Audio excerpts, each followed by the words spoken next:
Okay.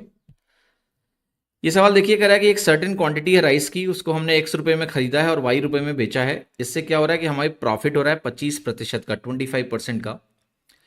Had the cost been 20% less and the selling price been ₹58 less, a profit of 20% would have been earned.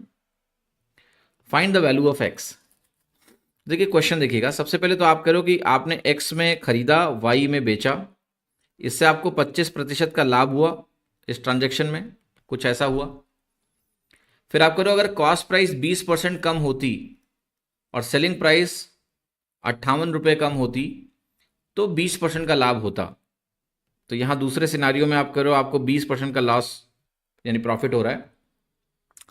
कब हो रहा है? जब आपने इस वैल्यू को गिराया है 20% से और इस वैल्यू को आपने 58 से कम किया है। सेलिंग प्राइस आपकी 58 से कम हो गई, 58 से कम हो गई। आपको अल्टीमेटली एक्स की वैल्यू चाहिए, यानी इनिशियल कॉस्ट प्राइस चाहिए। तो देखिए इस सवाल को करने का तरीका क्या है कि ये शुरू का एक्स और वाई ये सब भूल जाओ। आप ये करिए कि आप शुरू का जो एक्स है इसको 100 मान लीजिए, तो ये बाद में 20% गिर के 80 हो जाएगा।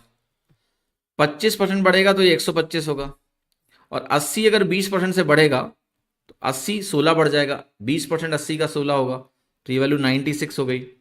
अब ये अंतर अगर आप देखिए तो ये 29 का डिफरेंस है। फिर आप कहेंगे कि भाई 29 यूनिट्स की कमी आई है, जो कि रुपए में ₹58 के बराबर है, यानी एक यूनिट हमारा ₹2 के बराबर है। यस और नो?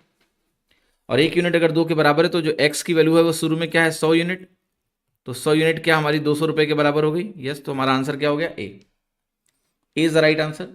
यस और नो? ए हमारा करेक्ट उत्तर हो गया 200।